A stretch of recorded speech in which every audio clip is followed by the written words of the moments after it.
Salam müəllimlər, axşamınız xeyir olsun. Mən texnologiya təlimçisi Əmraslanova Cəmalə.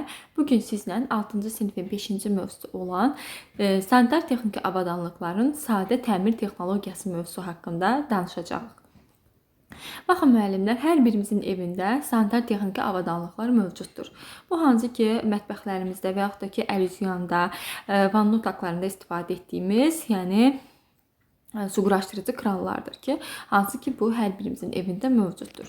Bu su quraşdırıcı kranları təmir etmək üçün mütləq şəkildə onların quruluşlarını, onların hissələrini bilməli və bir-birindən ayırd etməyi bacarmaq lazımdır.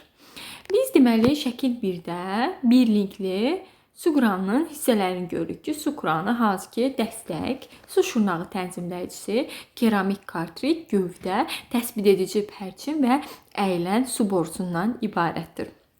Buna altısını da əzbər şəkildə bilmək lazım idi. Köhnə kitablarda bu sadə su kranı kimi verilibdir. Yeni kitabda isə bu hissə birlikli su quraşdırıcı kranla əvəz edilmişdir. Deməli, həmin bu birlikli su quraşdırıcı kran bir deməli anda, yəni eyni anda iki funksiyanı yerinə yetirmək xassəsinə malikdir ki, hansı ki o bir başlıqdan ibarətdir, amma iki deməli funksiyanı idarə edir ki, həm isti, həm soyuq suyu sağa sola çevirərək eyni təzyiq halında deməli bizlərə çatdıra bilir. Eyni temperaturda bizə çatdıra bilir. Suyun soyuq, isti və yaxud da ki, ilik verilməsi üçün birlikli və ventilli su quraşdırıcı kranlardan geniş istifadə edilir.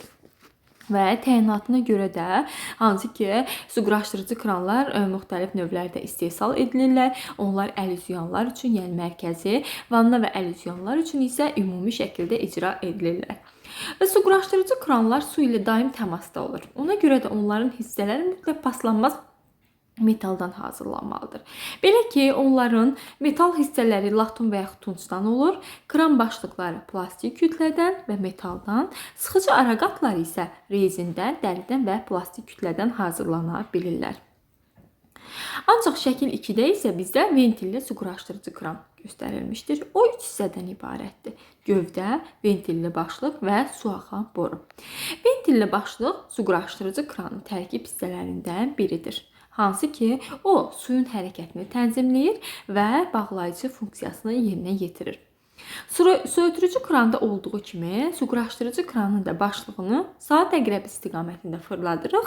Araqat su quraşdırıcının gövdəsindəki su axan deşiyə sıxılır və gələn suyu bağlayır. Və iş zamanı su quraşdırıcılarda müxtəlif nasazlıqlar ortaya çıxır. Hansı ki, ventil başlığın açıq qaldığı zaman deməli kran başlığından şpindelə axa bilir. Ventil bağlı olan zaman krandan su axır və yaxud da ki, açan zaman uğuldayır, titrəyir. Və yaxud da ki, üçüncü kran başlığını axıra qədər bağlamaq olmur və su püskürüb axır. Bu kimi müxtəlif nasazlıqlara rast gələ bilər. İndi gəlin bunların açıqlamasına baxaq. Gəlin ventilli başlığın quruluşuna baxaq ki, hansı ki 11 hissədən ibarətdir. O kran başlığı, şpindel, qayka, kipgəz, gövdə, şayba, 2 araqatdan, 2 deməli, hansı ki, belə deyim də, araqatdan və 2 şaybadan ibarətdir və vinti mövcuddur. Və müəllimlər, ventilli başlığı açıq qaldığı zaman su kran başlığından şpindelə axırsa, mütləq qaykanı saat əqrəbi istiqamətində möhkəm sıxmaq lazımdır. Əgər bu da kömək etmirsə, vintacanla köhnə küpgəzi həmin şpindelin gövdəsinin arasından çıxardırıq. Daha sonra şpindelə bir neçə qat yağ hopdurulmuş kətan və yaxud çətən əlifi doluyuruq. Qayka ilə birlikdə küpgəzi sıxıb gövdəyə bağlayırıq. Və şpindelin rahat fırlanması kran başlığı ilə yoxlamaq lazımdır. Həmçinin də köhnə küpgəzi çıxarıb onu yenisi ilə əvəz etmək lazımdır. Hansı ki, küpgəz də burada bu hissədir ki, küpgəz adlanır. Ventil bağlıdır, amma krandan su axır və yaxud da ki, onu açan zaman su quraşdırıcı kran uğuldayır və yaxud titrəyir. Bu zaman nə edirik? Bu zaman su təchizat sisteminə gələn soyuq, isti suyu mütləq şəkildə bağlayırıq. Tam əmin oluruq ki, su kəsilibdir. Daha sonra kran başlığını saat əqrəbi istiqamətində fırladırıq, ventili açırıq. Kran başlığını bağlayan venti açıb, onu çıxardırıq. Ventil başlıq gövdəni açar ilə çıxarıb, ara qatını yenisi ilə əvəz edirik. Əgər qapaq ara qatla şpindelə şpindeldən düşürsə, şpindeli gövdədən fırladıb açırıq və qapağı çıxarmaq lazım olur. Bu zaman yüngül çəkic zərbələrindən istifadə edirik. Və hansı ki deşiyin diametrini azaltmaq, daha sonra döyəcləmə vasitəsilə qapağın şpindelin deşiyinə taxıb kernerlə deşiyi yaslamaq lazımdır.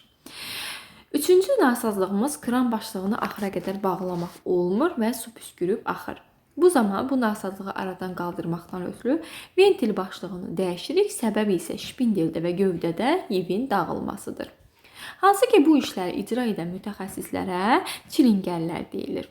Və mütləq bu işi yerinə yetirən insanlar çertyojla düzgün işləməyi bacarmalıdır, çilingər alətlərini tanımalıdır və nasazlığın aradan qaldırılma yollarını bilməlidir.